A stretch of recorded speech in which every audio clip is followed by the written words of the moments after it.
Hello, everybody. Good afternoon. So nice to have you here. So nice to have Deborah Butterfield here. My name is Susan Barnett. I am the Margaret and Dick Scarlett Curator of Western Art at the Whitney Western Art Museum. And I'm just thrilled to have Deborah Butterfield here today. There was one semester when I was an art major at Montana State University in the early 1980s when I had the great good fortune to have Deborah Butterfield as my professor. She was teaching three-dimensional materials, introduction to three-dimensional materials. And it was a fabulous introduction. And I've always been grateful for that opportunity. In 2023, just 2 years ago, the Center of the West acquired a larger-than-life bronze sculpture by Deborah Butterfield, constructed from driftwood that was collected on the South Fork. Portal is the name of that horse, and she joins Berliner, a quarter-size horse sculpture that was donated by Mr. and Mrs. W.D. Weiss in 1998. Both of these sculptures are prominently displayed in the Whitney. We are deeply grateful for 3 generations of support from the Weiss family. The acquisition of Portal was made possible by the William E. Weiss Contemporary Art Fund and a gift from the William E. Weiss Foundation. Born and raised in San Diego, Deborah Butterfield received her BA and her MFA from the University of California at Davis. From the mid-1970s through the mid-1980s, she taught sculpture at the University of Wisconsin-Madison and at Montana State University, Bozeman. Since 1976, she's exhibited extensively. Her work is in public collections, including the Art Institute of Chicago, the Brooklyn Museum, Hirshhorn Museum and Sculpture Garden, the Metropolitan Museum of Art, the San Francisco Museum of Modern Art, Walker Sculpture Garden, and the other Whitney Museum in New York. Today, Deborah will share her personal reflections on her creative process, her relationship with horses as artistic muse and subject, and the evolution of her sculptural work over the past 5 decades. During her presentation, she will discuss the making of Portal, its significance within her body of work, and how it reflects broader themes in her artistic journey. It's my great pleasure to introduce Deborah Butterfield.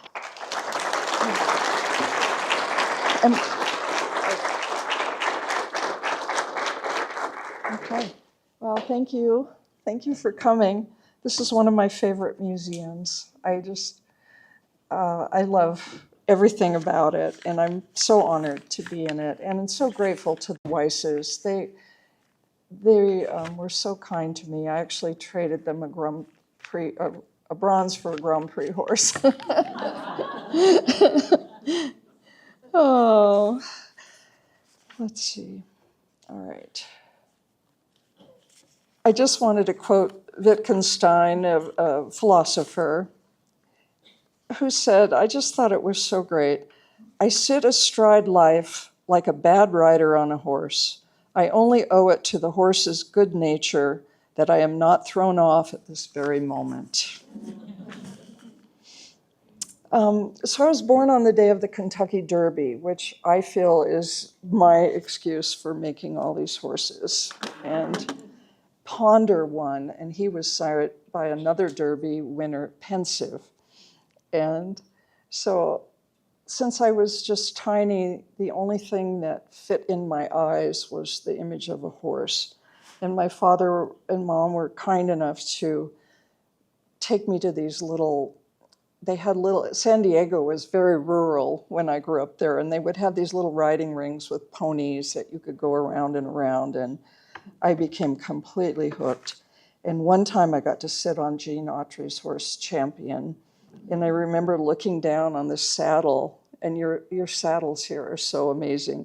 And it was black and white, like patent leather checks or something, and I think that was a major moment in my life. But I wanted to be a potter initially at San Diego State, and then I went to UC San Diego and got a lot of my electives, or my core courses done.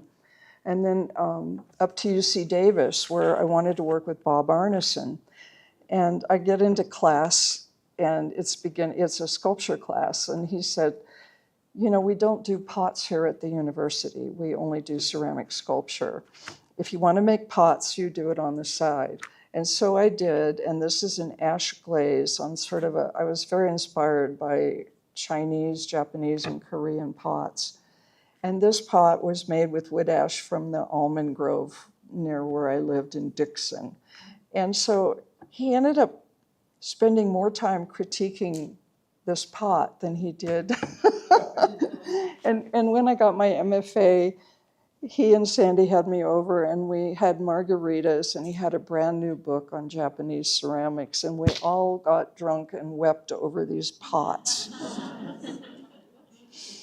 So as an undergrad, I had denied loving horses and being teased for drawing horses through high school.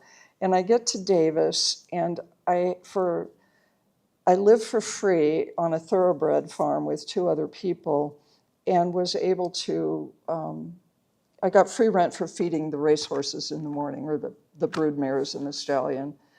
And so there I was confronted with them again.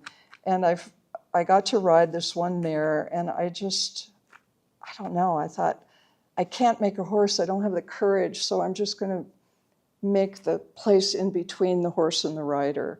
And I loved the ceramics, the carving into the leather hard clay, and realized that probably a lot of these design motifs had come from China to Mexico and Spain, where they made these things. So this was a complete ceramic saddle in 3 pieces, life size. I had to make a ceramic clay back to put on kiln bricks to fire it. It was quite a tricky thing. And so this is an example of a Ming Dynasty pot.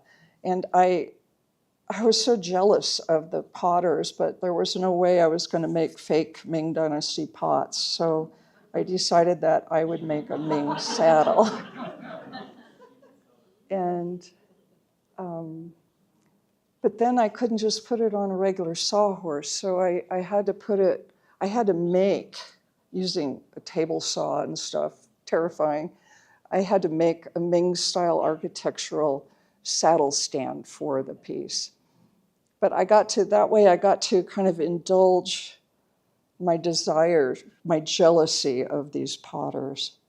And this is the Northern Sung Dynasty, which is a white clay body with black slip put over it, and then the pattern is incised away to leave the white lines and the white spaces. 12th century. And this was my Sung Dynasty saddle. And when I did the final glaze firing, it cracked, and I was devastated. But then I remembered, well, in Japan it's called kintsugi, but in China too, when something was broken, they would often fill it with gold. And it was really a metaphor for, we get old, we get wrinkles, but we also get wisdom and a certain kind of beauty. And so the piece, it kind of gives me chills. It ended up being almost more perfect for what it was meant to be than if it hadn't broken. And then this was, I got my first horse. Finally, we were very poor, and I never could have a horse. And so I got a thoroughbred mare, and one day she tried to buck me off in a cactus patch. And so I made this saddle in her honor, and they were very bristly porcelain spines that I put in with silicone so they would kind of bristle or break. And it was about the idea of being fragile but prickly, I don't know, just a lot of emotions. This was 1971, something like that. Vietnam was on, being a young woman, coming of adult age. There were just so many emotions. So I think this piece was kind of about being defensive, possibly, in hindsight.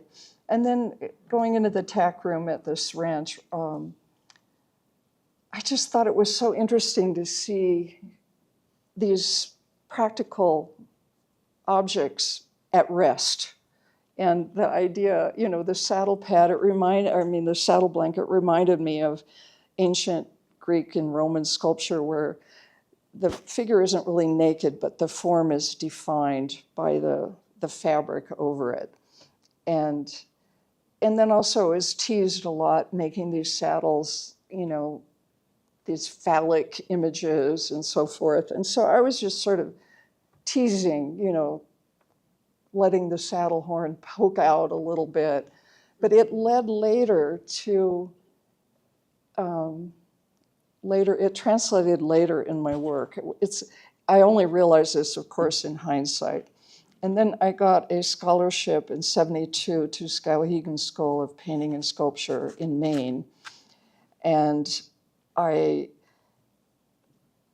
had been doing drawings. William Wiley was one of my teachers, and he did these amazing drawings. And I had more of an English literature background, and I could never think of what to title or what to draw. He was such a wonderful teacher, and he said, think of a title and then draw it or make it. And so this was a bed of leaves, and it was my first real sculpture other than ceramics. Did I do that? And the leaves were kind of soaked in acrylic and put on cheesecloth. So it was really like this bed in the woods. And well, the sculpture teachers, during the critique, they didn't like it because it wasn't made out of art supplies. And they thought it was too vague. But I thought, we're born on beds, we make love on beds, we die on beds, we jump on them, we hide under them. And I felt that was a piece that you would come across in the woods, and it would be almost like a dream, very much like the surrealists. And then I decided to make things out of art materials. And so this was a young heifer, awash in the sea of growing up, standing on the bed as if she was in a pickup truck trying to keep her balance and figure life out. And so it was when I first started. Manuel Neri was one of my teachers, and he made the most wonderful female nude figures that were just, why bother? They were so perfect. No one else needed to ever do one again. And I wanted to make art about myself, but I didn't really want to do a naked woman. I don't know. And I was an only child. My friends were a year older, so I spent a year on the ground with my cat in the backyard. And I've always been I've identified with animals. So I started using animals as a kind of a personification of myself, a substitute for myself.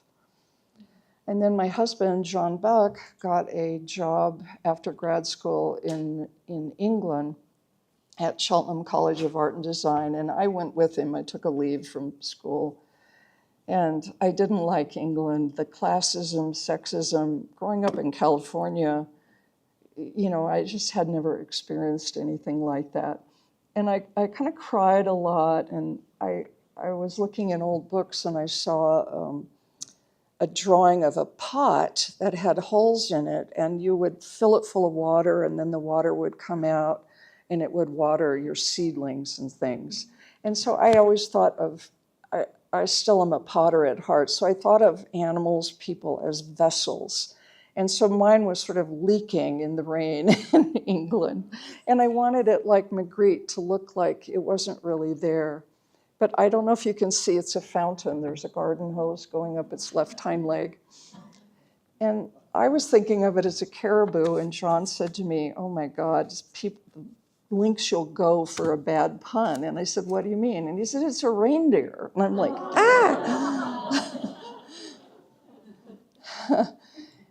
I had been an exchange student to Finland and loved it there. And then in my freshman year in San Diego, I went on a date. We went to a foreign film festival and saw this Finnish movie about a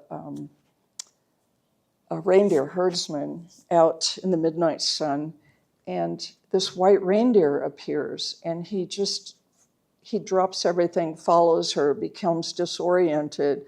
she turns into a beautiful woman and seduces him, and then she turns into a vampire and kills him.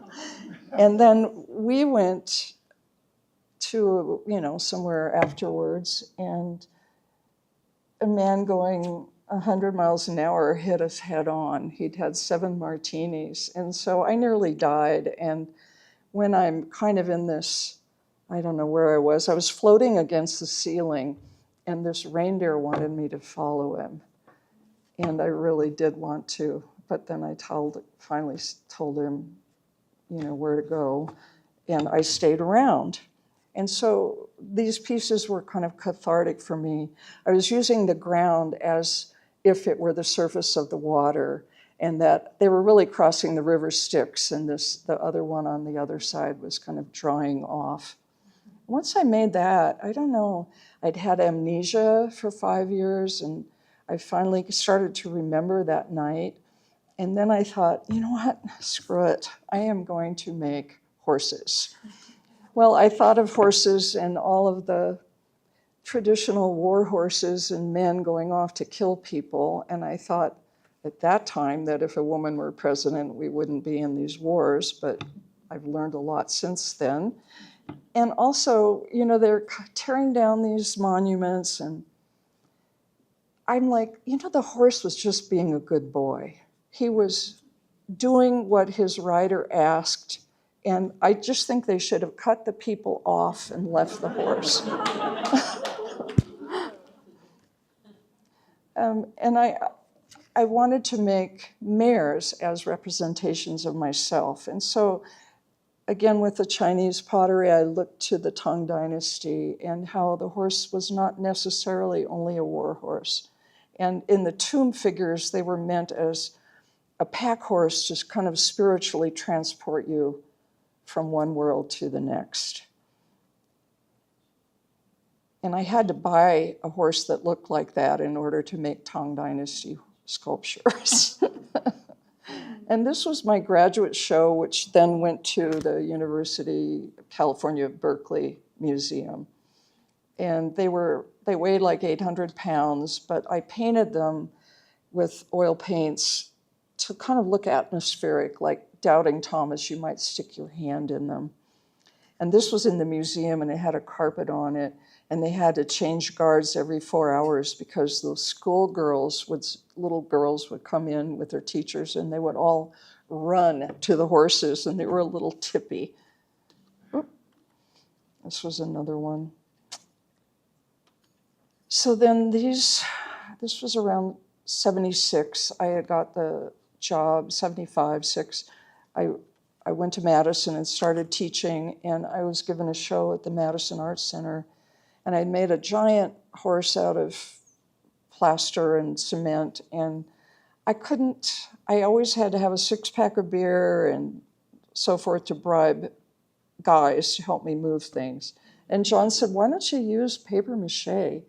And so I used this paper it's still a welded steel armature with chicken wire, and then paper with dextrin glue over it. And then I made a mixture of mud and sticks and earth. I just got the dirt out of the backyard. It had rabbit shit and earthworms and sticks and leaves, and I mixed it together and smeared it on these horses. I had met Secretariat in 1976, and I was so excited, the most valuable horse in the world, and he was covered in mud when I saw him. Maybe a little bit of orange hair here. And it was just so cool that they let him roll around. He looked like a New Guinea mud man. And so the room had been lit for a print show, and I decided to not light the horses. And it was a pretty small room, and there were 6 of them. And so there was this dynamic tension, and many people wouldn't go into the room. And if you did, you had to walk between, hooves and noses. And it was very, I don't know, there was such a kind of a pressure between the objects and the walls. It was really very alive. The horses didn't have eyes or nostrils or actual really hooves. And I got a review in Art Forum, my first review. The first sentence was, Deborah Butterfield's horses have no genitals. They don't have a lot of things, you know. And I thought, God, I can't even send this to my parents, you know. So I was very influenced by modern art, and of course, you know, a lot of training, undergrad and grad school, and this is the nude descending the staircase. And I loved how it represented movement with being still. And so I think it was inspiring to me of this piece, which was a small piece one of my first pieces I made in Montana when I moved there with John.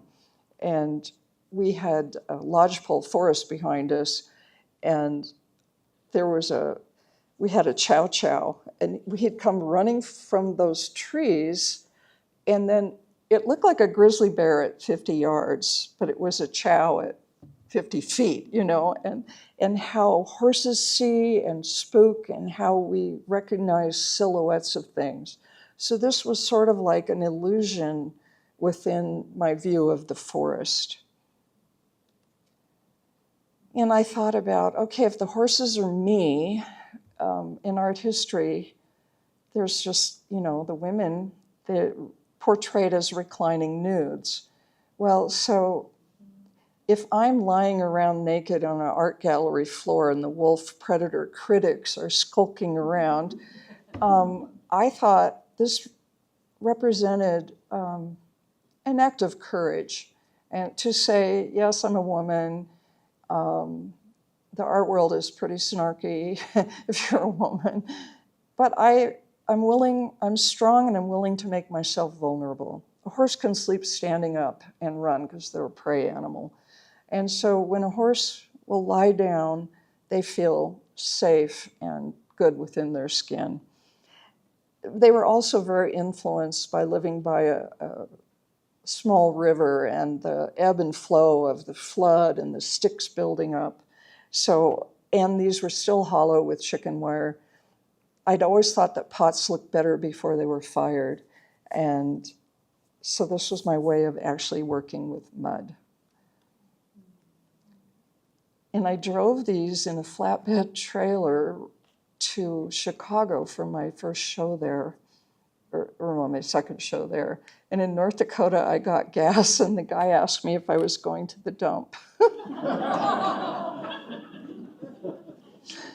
And the piece on the right is in the Whitney Museum, and the one on the left is in the San Francisco Museum. And, you know, I mean, they ended up going to good places, but it was like, yeah. Then this was a show in San Francisco, which again was really relating to the environment of how the light was sort of syncopated, and also to rays of light. Moving to Montana, the sunsets were like ridiculous, you know, it was like God with the light coming down. And so I just thought about this horse basking in rays of light, but also as kind of a teepee form.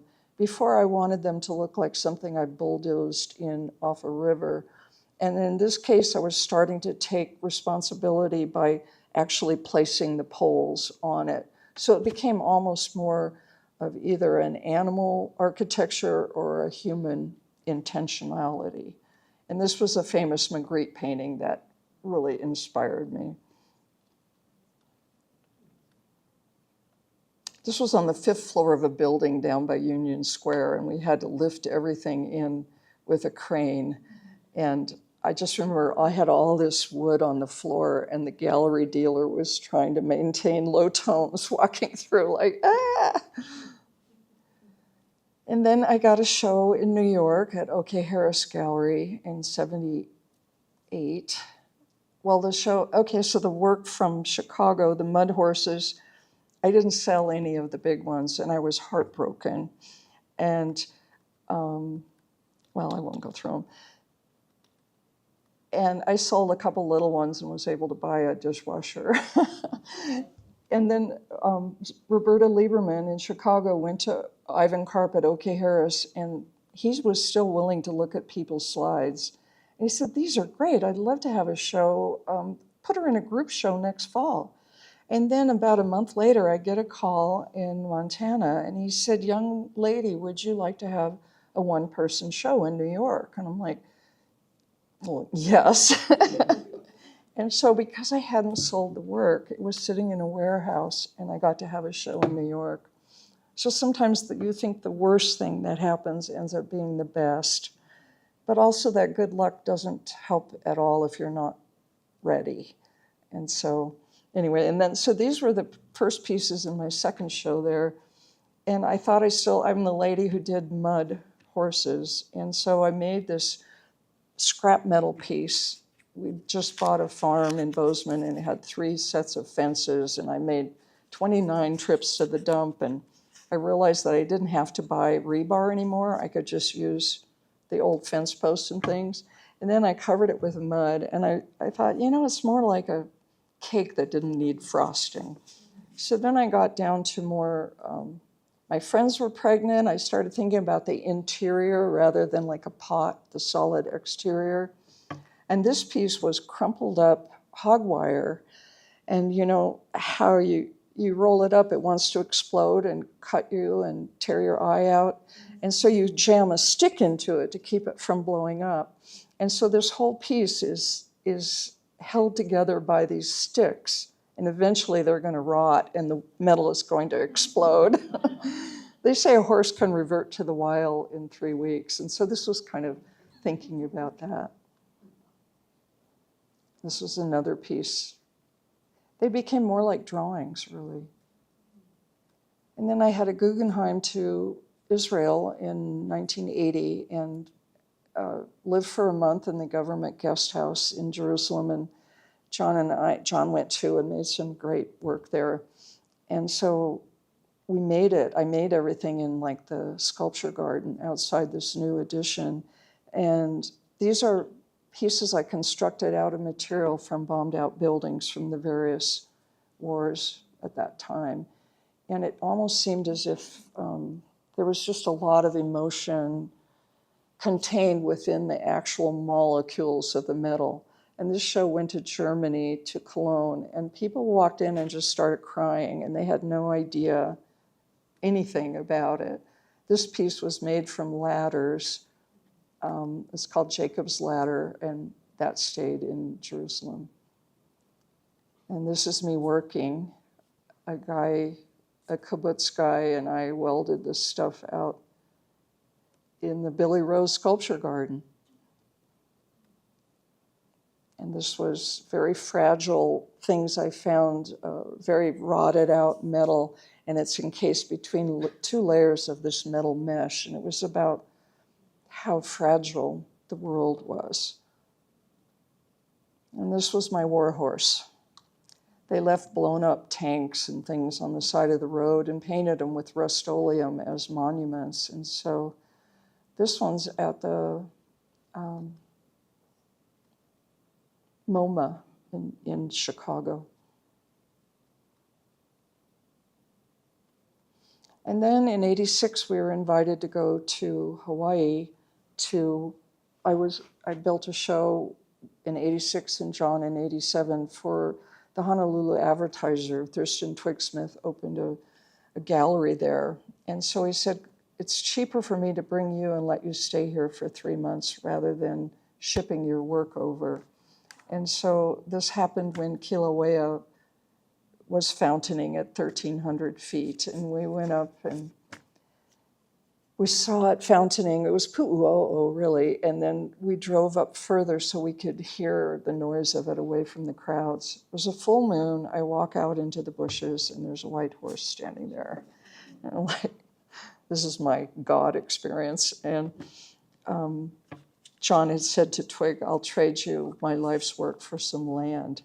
And he said he had to check with his daughters and stuff. And then I said to John, we were going to get the land. And sure enough, the next morning he called. And so we've been living and working in Hawaii since 1986.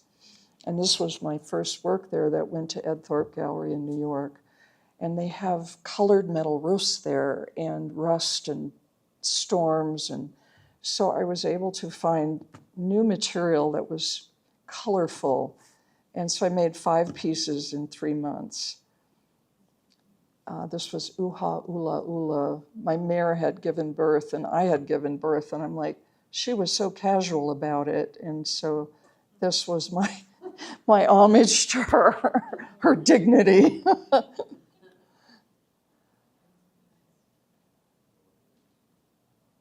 And then this piece was, they're not exactly in order. I put all the metal pieces kind of together. This was for a show at the Walker Arts Center in 80, 81.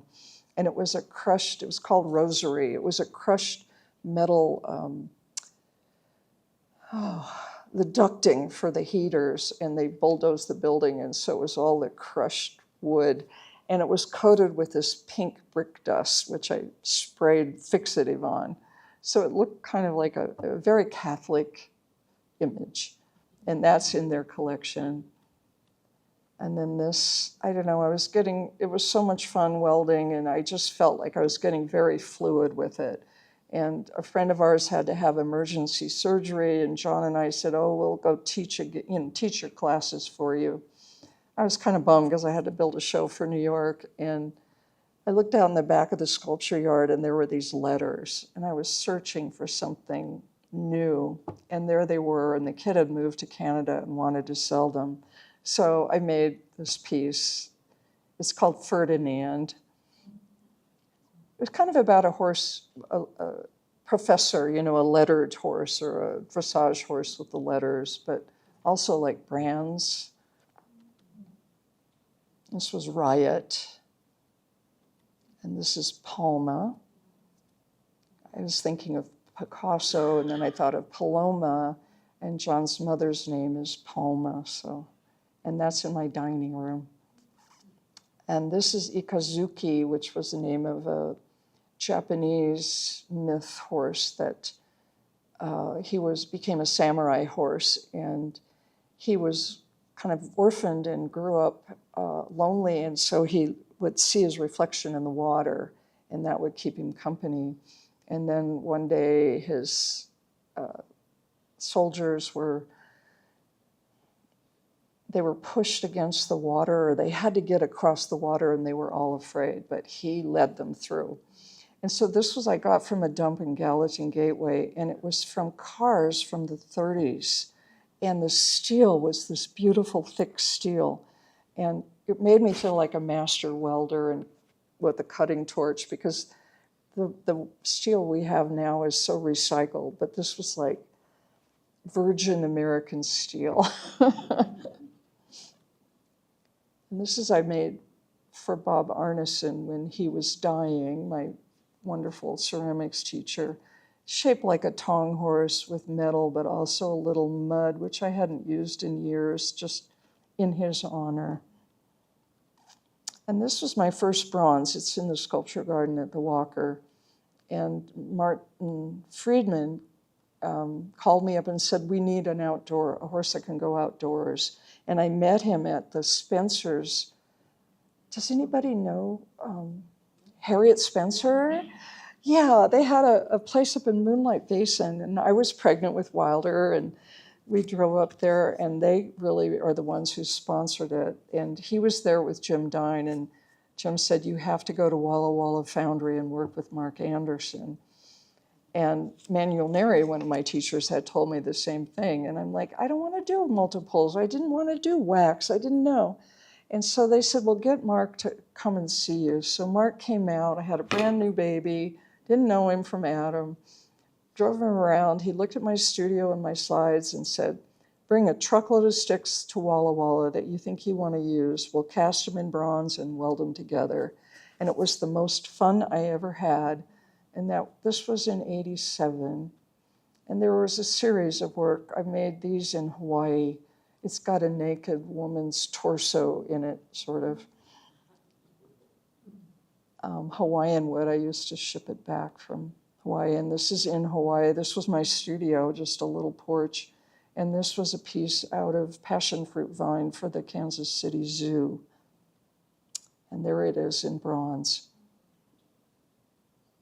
And then these were pieces. I wasn't able to stay in Hawaii and work, but I shipped a whole bunch of wood home, pressure washed and cleaned. The ag inspectors are very fussy. And this again was a reclining nude, but I had a drawing class with Wayne Thiebaud. He was another teacher, and he wouldn't let us. He said, come in, draw the naked lady up in the corner. And we did. We drew a naked lady. And then he would make you make a grid and hold your pencil up and place little X's where she really existed. And then towards the end, he would let us connect the dots. And it really looked like a mountain range, or, it wasn't, we have this idea of what something is rather than what we're actually seeing. We translate things. And so I was very interested in not making the horses look like a horse, on a road sign or something, that it was something you had to actually consider. And I named this one Hawaii because it reminded me of a landform, of an island or continent. And also to just feel in your body, where's the weight of the elbow? How's the belly displaced? What are you looking? So that you can kind of climb in and maybe become part of somebody else for a brief period of time, another being. And this one was its mate. It was Monokana, which is Hawaiian for Montana, and it's in the Smithsonian Museum of American Art. It's gigantic. And this was lucky. The Denver Art Museum wanted 3 pieces, and they wanted one that was outside the children's area, and they wanted it to be able to climb on it. And this collector and his daughter was a dressage rider in Germany, and they gave me her retired, semi-retired young rider horse.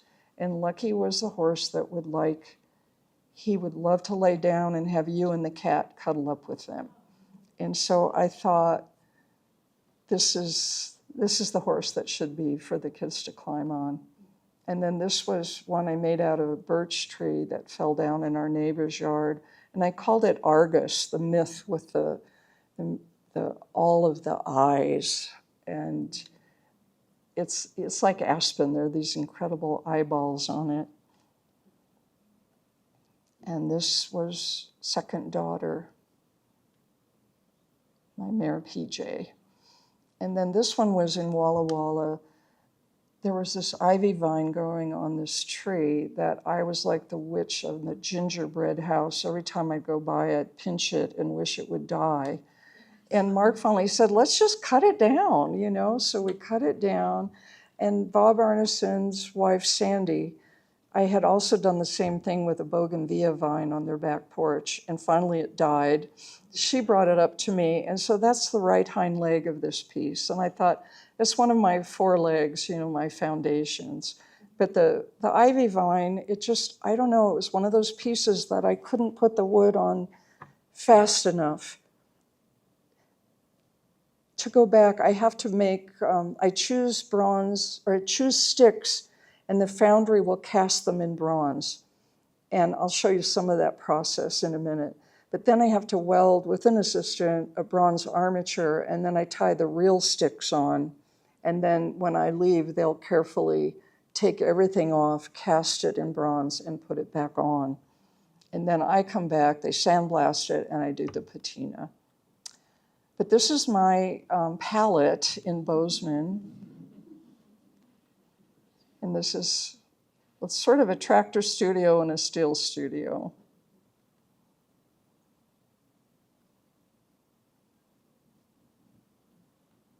And this was one of my favorite bronzes. And I started making some of the bronzes with, when you gather the wood, the environment is just so fantastic. And so I wanted to include kind of the ground. So the figure-ground relationship was kind of encompassed more than just the figure. And this was from a forest fire. And the Spielbergs own this. And it survived the big fire that they just had. So this is the good part. These are my horses. This was 20 years ago.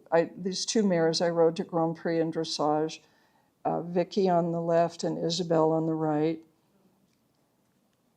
And that's Isabel. And this is Isabel, a bronze that I still have. And I don't set out to make a portrait, but sometimes I'm building something and I'm like, my God, who is this? And then I realize who it is. And this was long ago. This was Hoover, and he was a champion. We had the therapeutic riding program at my barn for 5 years, and this was him in red light, green light. And I got my silver medal on him in dressage. And this was Hoover. And then Rex was the therapeutic horse of the year for the Northwest and second in the country. And he was an amazing dressage horse. He was 25 here, so it was a little low back. But he was, we would put wheelchair riders on him with a special saddle we made. And he was clairvoyant. And this was Rex. I mean, look at those eyes. And there's Rex. And then Ismani was my first warm blood. And he was an amazing, funny guy. And this was Ismani. And then this was Wilfred, who was a Dutch horse from California. And that's Wilfred. And then Captain, who was from the Wine Cup Ranch in Nevada. He was a mostly thoroughbred quarter horse. And you have to have one cow horse around so you can go have fun. And here's Captain. And he lives in Hong Kong. And this was Danuta. And this is her. And this is Spotty, who's 23 now and trained to Grand Prix. We never quite made it sound in the show season, but he's the best. He's half warm blood and half happy. And this is him. I used the galls in the wood to represent his spots. And this is my mare, Danny, and her. And then this, I made 4 giant pieces. This gallery in Chicago had these giant columns, and I fought with them the whole time. 4 pieces, 5 pieces, 3 pieces. They always kind of overwhelmed the sculpture. And so finally I made that piece, and it made the columns look like saplings. But you can see how big it is. It weighed 2 tons. And then Mark, we built me a studio in Walla Walla, and we attached it. He bought this property with his old greenhouse, many of them. And so this adjusts my studio there, and I have kind of the Walmart of, blue light special on Manzanita. Excuse me. So this shows the process that they're using. They use ceramic shell, which is this slurry that they would dip the stick in, and many coatings, and it has to dry very slowly. And then they sprue it with wax sprues onto these cages, and then they burn the wood out. And then they will invest the whole works in an old-fashioned plaster mold and heat it up and pour the molten bronze in there. Then when it's cool, they break the plaster mold off, and there is the bronze. And there's quite a bit of tooling to it. And here shows a small horse that it has been burned out, but there are places where the bronze, you can only cast it maybe an inch thick, otherwise it will shrink and distort. So there are places where they have to make it hollow. And so these red things are the sprues, so they will put this wax on it and they'll conduct the bronze into it, but they have to burn it out one more time. So then it becomes lost wax. First it's lost stick, and then it's lost wax. So there's 3 horses you can see in production. And this is the ceramic shell slurry. And this was Mark, who's passed away. He was like my brother, my favorite person. This is the furnace, 2,000 degrees. And this is a pour. And this is a crate full of bronze sticks and what they kind of look like before we weld them together or when they weld the horse back together before it's been sandblasted. And so this shows that giant horse in the surgery suite in the metal shop. And this shows me making one of them. This was my assistant, Brienne, and kind of how, like, I make the body first, laying down on the floor, whether it's sticks, wood, bronze. We weld it together and hang it, and then put cross pieces for the leg, front and back legs, hips and shoulders, and then weld the legs down. And so then I usually am dealing with just a long rectangle, and it's very much a formal composition. And I don't really know who the horse is until I've gotten that far.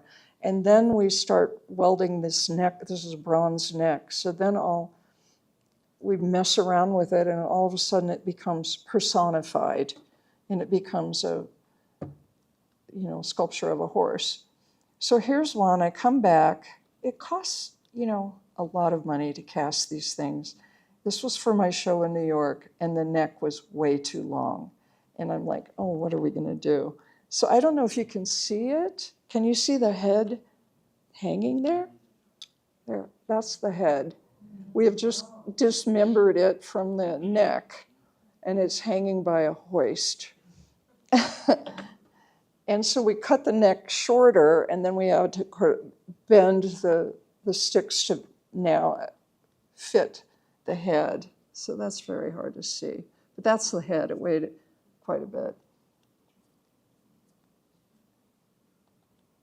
And then this is how I patina them, using white paint, burning it on, and then ferric nitrate, which is basically rust in acid, and some black paint and some liver of sulfur.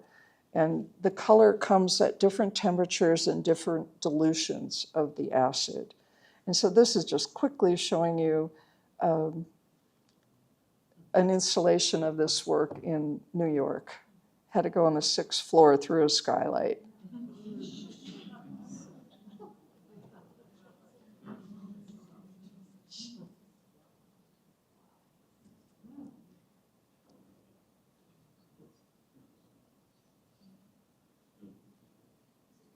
I love how the guy's holding the nose of the horse. And this is like the Ascension. Isn't that amazing? Okay, and then this is our place in Hawaii. We live above Kona at 3,400 feet, and this is the volcano Hualalai, which is the smaller, it's only about 8,500 feet. And to the north of us is Mauna Kea, and to the south, Mauna Loa, and then beyond that, Kilauea. And we have 100 acres off the grid and this is a big ranch of about 6,000 acres next to us. And these were feral horses and donkeys that were on our property when we moved there. And when we fenced it in, I left the gate open and said, you decide, stay or go, and they stayed. But I just want to show you, for us working in Hawaii, for me especially, nature is so different. There's hardwood trees, and the climate is tender and mild, and trees can do really goofy things without being punished. So these are big ohia trees, and their roots, and probably they were growing on top of a tree fern that had fallen down, and then everything got washed away. These are the giant tree ferns. They're like the Ents or something. It's just a magical place. So I am so inspired by this. And each tree is different. And then they have yellow, red, and orange and pink flowers. Each tree is different. And so, a guava tree will grow 10 feet in 1 year. They start out as a little weed. And so I spent a lot of time with a chainsaw and pulling weeds. And I've just become, the land there really speaks to me. And this is my studio. And I see that Blackie, my cat, is there in the foreground.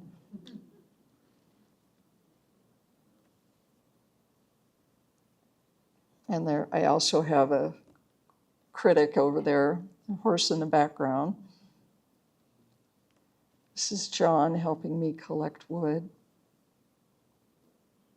This is a koa tree. And this is so much like the mud horses I made, 40 years earlier. This is a tree that's blown over, koa tree. And this is Hawaiian wood using the leaves and sticks of the ohia. And then this is a piece that was made, Twig gave us this ancient canoe that was so termite ridden, and it was perfect for casting in bronze. And some of the stuff Mark and John went down this cliff and got it across from the heiau where Kamehameha was born.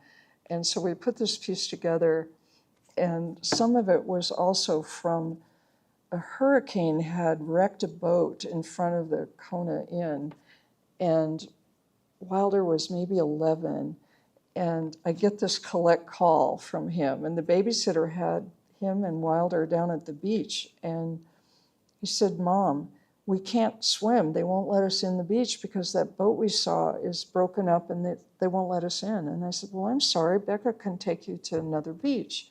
And he said, "You don't understand. You could make a horse out of this." And I said, "But we can't drive on the pier anymore, and they wouldn't let me go. How would I collect it?" "I've spoken to the police already. It's all okay." So I came and got it. It was so cool. It's taken care of. And so this is a sunset from our house.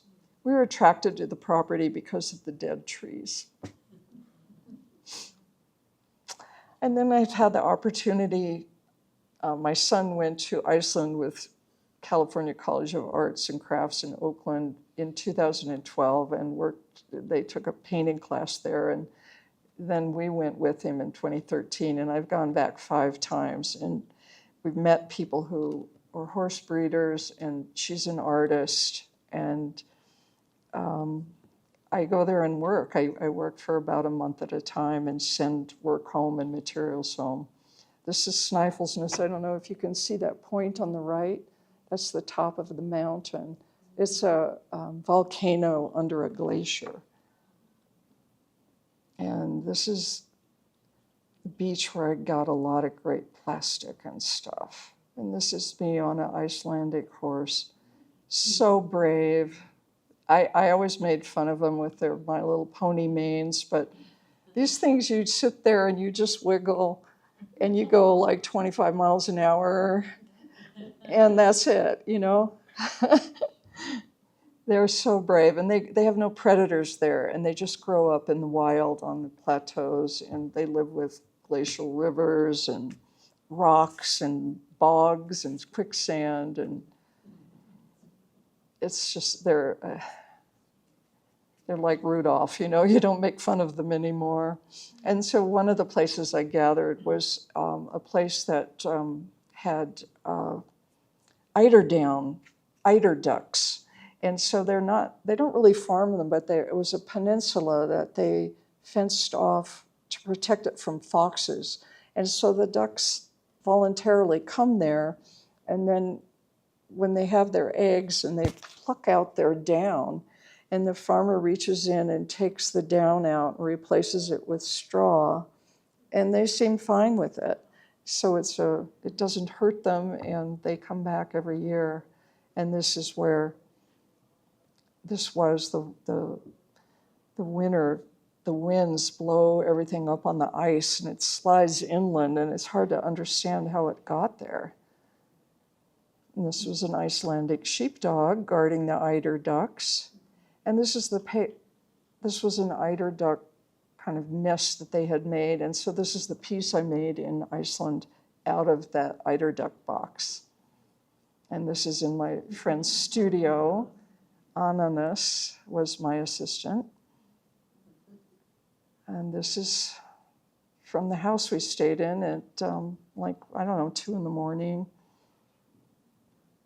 And this my suitcase going home. And this is a piece I made. I kept it in wood and plastic. I own it still. I just love them raw. This was a piece for San Francisco. So we had to actually, it's not legal to burn out the plastic, so we actually had to make molds of the plastic, cast it in wax, and then, so I have several, I can reuse the molds, but not for the same piece, but I can use this or that. Okay, this is what happened when I came to Cody. I almost had a heart attack. This is the reservoir, and I mean, honestly, I almost died seeing all this wood. And then this was, I think, it was about 6-7 years ago, and Cheryl, Carrasco, who works for me, she runs my barn. We were down here gathering. It was over 100 degrees. And we go to get fuel and an ice cream and some water at the Good to Go gas and liquor store. And this cat, we're waiting, and this old car drives out, and a cat falls out of the engine compartment. And he's like frothing at the mouth and soaking wet and covered in oil. And he ran under another car, and I got him out, and we wrapped him in a towel and soaked him in water, and he survived. I've never seen anything nearer to dying than that. But this is Good to Go in front of our Roy DeForest painting. He ended up, I don't know, he must have jumped in a car somewhere. We don't have any idea how long he'd been in the engine compartment. But anyway, he's got the good life now. This is Portal. This was at Greg Kucera Gallery, and I don't know, it is one of my favorite pieces. I just feel like it curls around you and is so inviting, and that it is a way of seeing, into another realm, into another understanding of another being.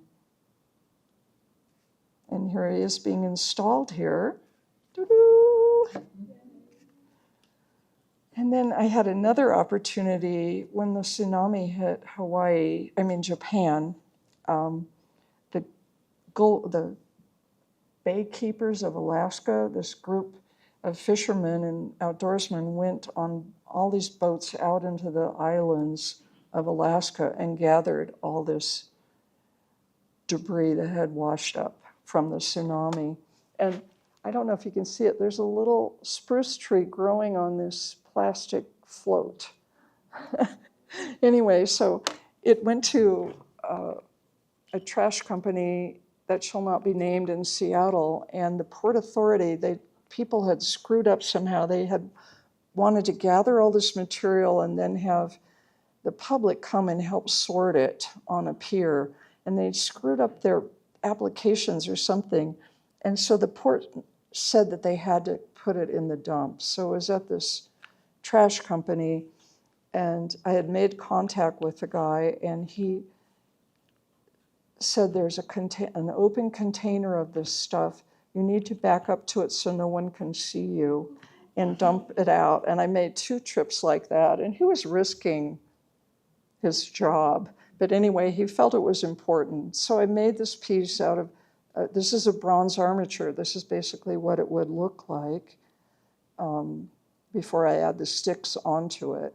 So it's a welded bronze armature for structure, but then I tied the plastic onto it and again the floor. And so to me, it kind of represented the globe or the earth, the Mother Earth, looking at this devastation, and kind of wondering what the hell, I don't know. And then I also started doing pieces that were from fire areas.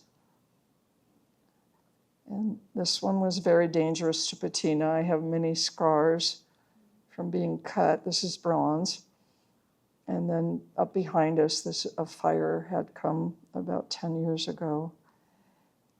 But so beautiful at the same time. But then little saplings coming up immediately. Our time frame is maybe a little different. There's a bird's nest. And this is building a piece in my studio. It got very dirty. So you can see, again, the composition without the neck. And here's the finished piece. And this is John and me when we were young. He has a print upstairs, and that's it. Whoa, we did it in an hour. Yay.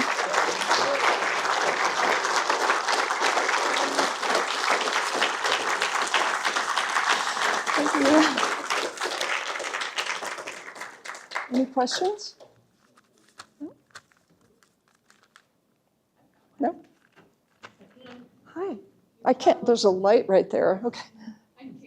They put ads for artists on the television, not to sell your work. It was like a 1-minute infomercial of an artist in their studio, and it was the coolest thing.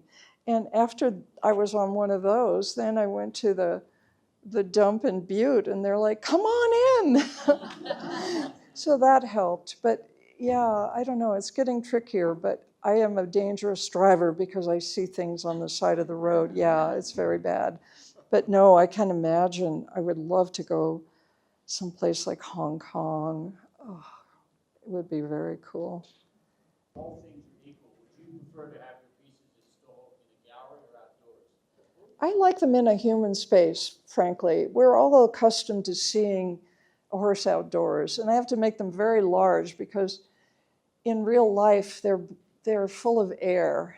And if you make one that size and put it outside, it's just diminished to me somehow. And so I invest them, I think, with the love.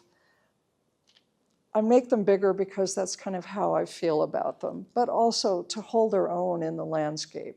I prefer some kind of a, like those first mud pieces, some kind of a dynamic tension between a structure and the piece. I don't know what it is. It's like, well, I think we all have a force field around us. That's sort of what I was getting to with the sticks leaning on them, that there's something that isn't seen but felt when you get up to the piece. I want people to experience them not just with their eyes, but kind of through their skin and in their gut, that you feel some presence. And I think empathy is the thing. The inability to imagine oneself as someone else is really a very big problem right now. And the arts are so important, like to identify with a character in a book or a play or a movie that you can't stand, but then you begin to see who they are, where they come from, to feel movement in your body from music that, I don't know, I think a lot of times art is meant to make us feel a little bit uncomfortable and to get out of our own skins and try to crawl into some other being or way of moving or thinking or hearing that helps us transcend our poor little selves, So, all right, thank you guys.